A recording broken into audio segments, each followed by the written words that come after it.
and welcome to another video. This is Conversations and Libations with Adora. Now, today's video is gonna be a story time. Now, I'm gonna have a few story times on my channel.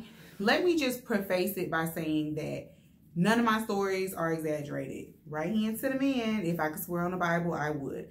My 20s was just crazy, to say the least, right? And then the beginning of my 30s, until I learned to not be so naive.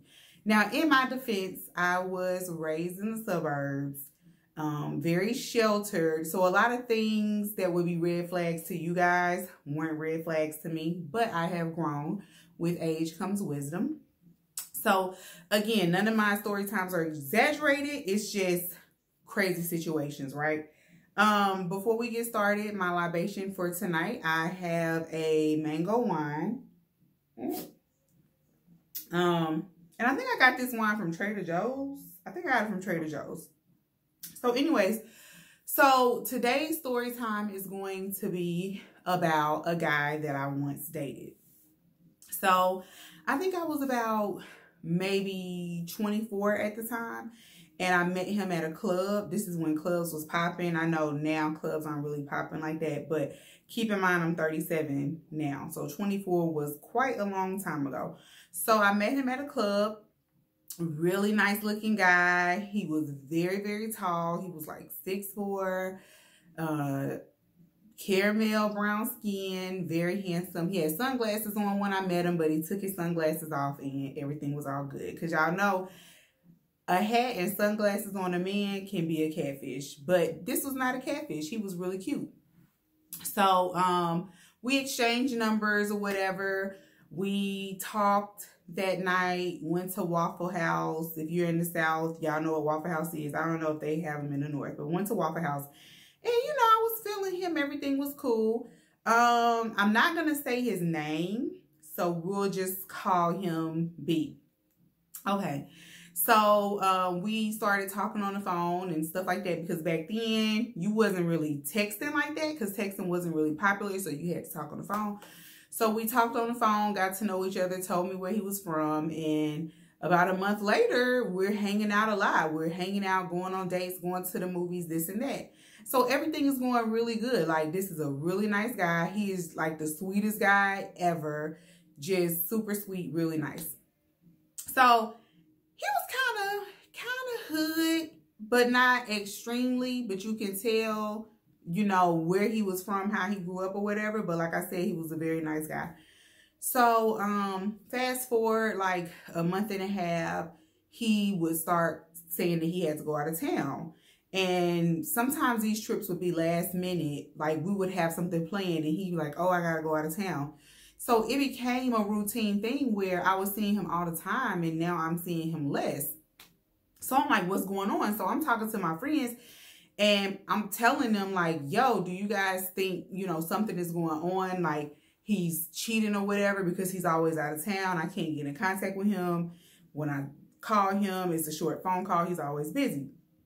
So my friends, they're like, oh, girl, he must be cheating. Because whenever a dude gets ghost and, you know, his actions change or whatever and things start getting different, that means he's probably seeing someone else.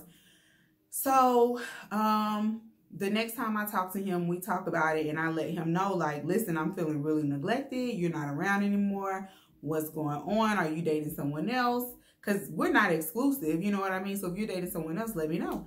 And he's like, no, I really am out of town. And I've been thinking about telling you something. I don't know how I'm going to tell you, but come over or whatever so we can discuss some things. So I'm like, okay.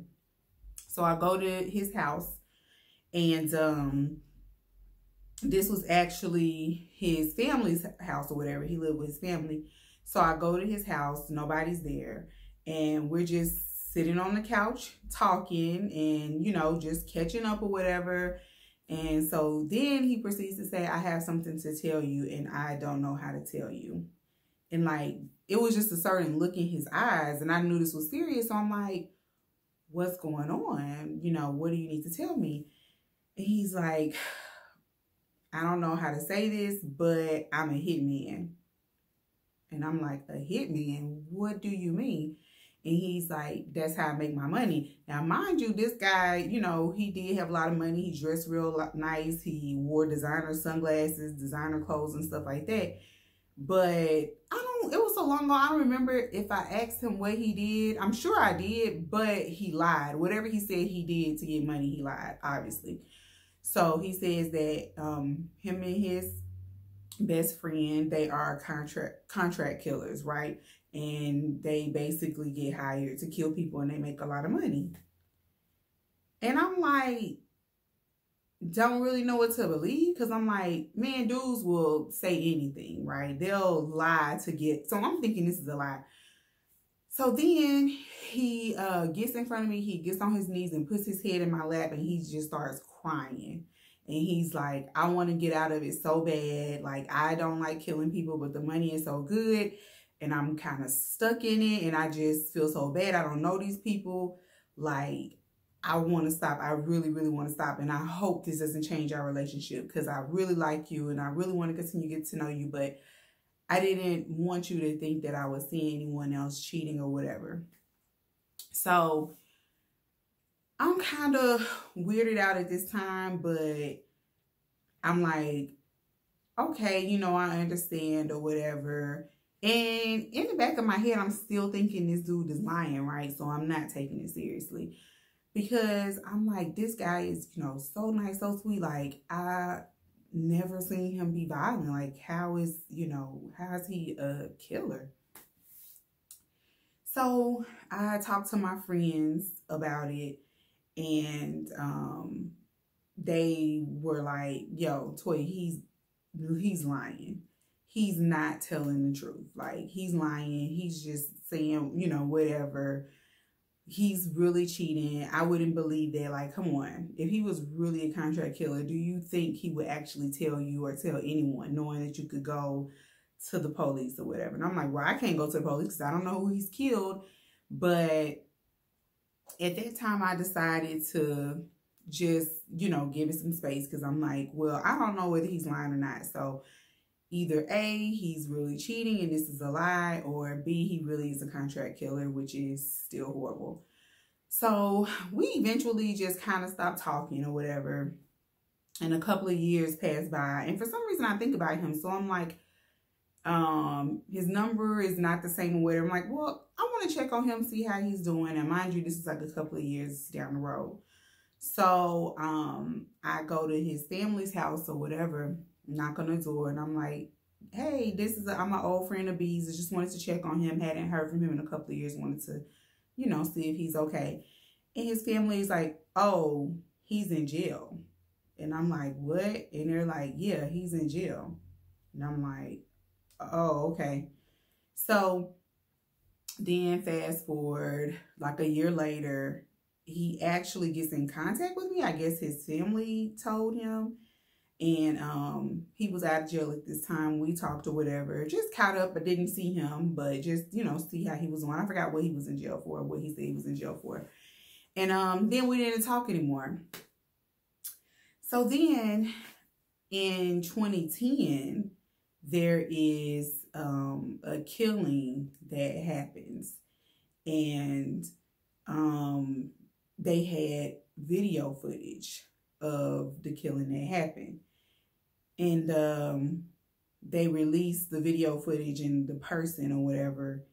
And I don't know, I can't remember how I found out that he was involved. I don't remember if a friend, because I didn't watch the news like that. So I don't remember if a friend told me, because his name was released or whatever, because they did an investigation and they found out it was him. But some kind of way, it was him. And let me put my glasses on, because I wrote some notes, because I was looking at the news article. So the killing happened in 2010. And basically, per the news article, it was a hire hit. So my ex B was the hitman, and he was hired to kill this person. Apparently, the victim, earlier he had robbed somebody. It was a robbery or something like that, and whoever he robbed hired the guy I was dating to kill him. So it was 3 guys. It was the guy I was dating. It was the driver. It was and the guy who hired the him were involved, but it was only him and the driver in the car. So basically, and it was on the news, like they showed the video footage. So basically what happened is the guy I was dating, he pulls up in the car. He gets out of, I think it was the back seat. He had a long, big gun. In the article, it said it was an AK-47. I don't know much about guns. So he had this AK-47. He casually walks to the guy's car. Now, mind you, the guy who he shot, it was him in the driver's seat, his girlfriend, and 2 kids. I can't remember the ages, but one was 2 years old. And he simply shoots this dude in the chest. I think he shot the guy like 5 times, and the guy later passed at the hospital, I think. I don't think he was dead on the scene, but I think the article said that he passed. I think the girlfriend and the 2-year-old were hit. I don't know. I don't think he intentionally shot them. It's wrong. Like, come on, you don't do that. But I think, I guess the bullets ricocheted or whatever, but thankfully the 2 kids and the girlfriend were okay, but the guy died. And so that happened in 2010. So they caught him. He had to be in jail until he had his trial jury or whatever. And in 2014, he did plead guilty to murder, felony murder, and possession of a firearm during a felony because he had been to jail before. So I guess those were felonies. And of course, if you are a felon, you cannot have a gun.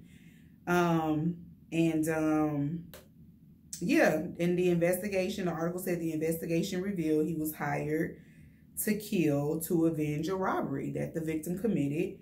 And 3 days before the victim was shot and killed, an attempt had been made on his life. I think they shot up his apartment or something, and they said that the bullets from that scene matched the bullets at the scene at the store. So I'm assuming the guy I dated 3 days prior tried to get him, didn't get him, so got him at the store. So, and it's funny because I was showing my boyfriend the article, and my boyfriend was like, he's still in jail, right? And I'm like, yeah, he committed murder. He's still in jail.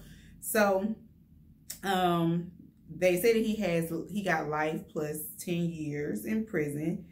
And the driver and the guy who set up the murder got 40 years. So, what did y'all think about that story time? Isn't that crazy? That's crazy, right?